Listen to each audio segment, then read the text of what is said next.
Assalamualaikum warahmatullahi wabarakatuh. Selamat malam mahasiswa sekalian. Jumpa lagi kita pada pertemuan kedua pada hari ini di mata kuliah manajemen risiko. Dan saya juga sebelumnya mohon maaf ya, apabila penyampaian materi ini tidak tepat waktu sesuai dengan hari jam belajar kita ya. Hal ini mengingat banyak tugas-tugas yang saya lakukan selama bulan Ramadan ini ya. Untuk itu saya berharap Anda sekalian tetap sehat, tetap semangat dalam menjalankan segala aktivitas kegiatan, baik bekerja mungkin kalau ada yang sudah bekerja, kuliah, atau hal-hal yang positif lainnya selama bulan Ramadan. Baik, saya buka dulu PowerPoint-nya ya. Pada materi ini kita bicara tentang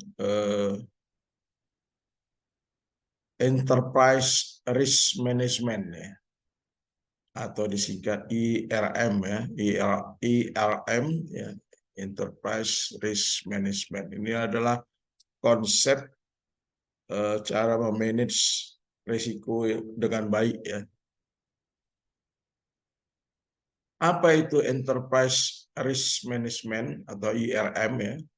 Adalah suatu proses yang dipengaruhi oleh biasanya manajemen ya, di perusahaan oleh manajemen ya. Kemudian dipengaruhi oleh board of director ya, dewan direksi ya, dewan direksi, atau bisa juga personel lain dari suatu organisasi. Apa itu yang akan dilakukan oleh board of director itu adalah diterapkannya dalam setting strategi dan mencakup organisasi secara keseluruhan. Kemudian mendesain untuk mengidentifikasi kejadian potensial yang mempengaruhi suatu organisasi, kemudian bagaimana cara mengelola risiko dalam toleransi suatu organisasi, untuk memberikan jaminan yang cukup pantas berkaitan dengan pencapaian tujuan organisasi ya. Ini sama dengan menurut KOSO ya, KOSO Enterprise Risk Management ya, KOSO 2024 ya. Itulah yang disebut dengan Enterprise Risk Management, Risk Management ya. Jadi strategi KOSO ya mengenai Enterprise Risk Management ini adalah bagaimana strategi ya, mengatur strategi, mengatur operasional, kemudian pelaporan dan compliance. Baik itu mencakup eksternal dan internal atau lingkungan internal ya. Jadi bisa objective setting, event identification, risk assessment, risk response, control activities, dan informasi communication serta monitoring ya. Jadi banyak segala aspek itu dibahas ya di dalam IRM ya, bagaimana cara agar supaya risiko yang dihadapi oleh suatu institusi itu tidak maksimal ya, bisa diminimalisir ya. Perlu juga kita ketahui bisnis apapun yang dijalankan, kegiatan apapun yang dijalankan pasti akan mempunyai risiko ya. Pasti akan ada risikonya, tetapi bagaimana cara risiko itu bisa diminimalisir ya. Beberapa elemen manajemen risiko organisasi yang mencakup prasarana manajemen risiko ya. Jadi prasarana itu juga mempunyai risiko ya. Pemakaiannya itu pasti akan mempunyai risiko. Baik itu mencakup prasarana lunak maupun prasarana keras ya. Jadi prasarana lunak bisa dihinggapi oleh virus-virus ya misalnya. Apabila kena ke virus software kita yang di aplikasi yang kita pakai, maka itu tidak akan bisa atau harus kita perbaiki. Tentunya memperbaikinya itu kadang-kadang bisa mudah, kadang-kadang bisa susah. Makanya itu harus diperhitungkan oleh perusahaan, baik menyangkut prasarana lunak maupun prasarana keras. Risiko itu juga terjadi di proses, ya, baik itu dari perencanaan, pelaksanaan, dan pengendaliannya. Jadi salah satu contohnya di sini prasarana lunak bisa bagaimana budaya risiko itu mendapat dukungan dari manajemennya. Jadi harus benar-benar kita membudayakan bagaimana supaya jangan terlalu besar mendapat risiko.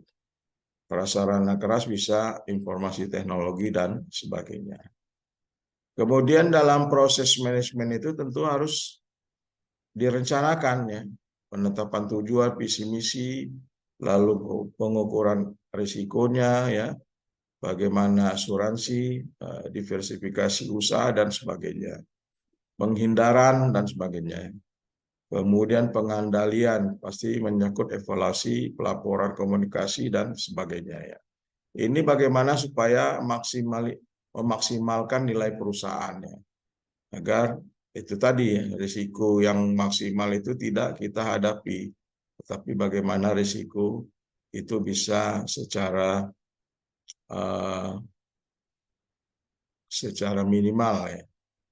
Jadi kalau dari perencanaan bisa dari visi misi, tujuan, strateginya, outputnya, sehingga akhirnya menjadi corporate governance framework, ya, menjadi corporate governance framework, ya. Jadi corporate governance framework itu membuat kerangka pengelolaannya. Jadi cara untuk mengoperasikan perusahaan sampai dengan menghasilkan output atau standar operating prosedur, ya, prosedur. Kemudian bisa juga dibuat bagan, ya, bagan daripada hal-hal yang direncanakan apa saja yang akan menjadi risiko, ya. Jadi bisa dibuat skalanya, ya, skalanya 1 sampai 10, kemudian dampaknya juga 1 sampai 10, ya. Jadi apa yang menjadi kecenderungannya? Jadi kalau warna hijau ini adalah bahwasanya ini risikonya rendah, kemudian warna kuning risikonya sedang, dan warna merah ini risikonya tinggi, ya. Jadi dibuatlah skala untuk mengukur nilai risiko dasar. Ini metode scoring namanya, ya. Kemudian bisa juga penilaian risiko akhir. Nah, ini adalah penilaian risiko akhir yang akhirnya mencapai nilai pengendalian berapa, ya. Mencapai nilai pengendalian berapa. Bisa kita bagi tingkatnya, tingkat pengendaliannya lemah, sedang, kuat, kemudian nilai risikonya bisa rendah, sedang, tinggi, ya.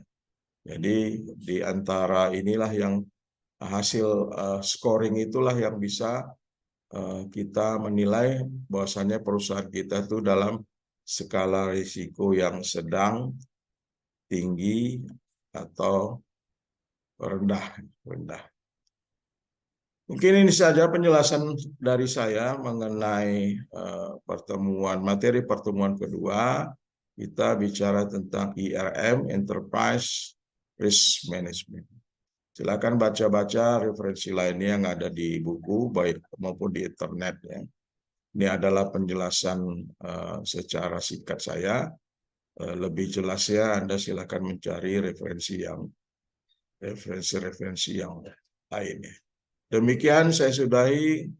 Tetap semangat, salam sehat selalu. Wassalamualaikum warahmatullahi wabarakatuh.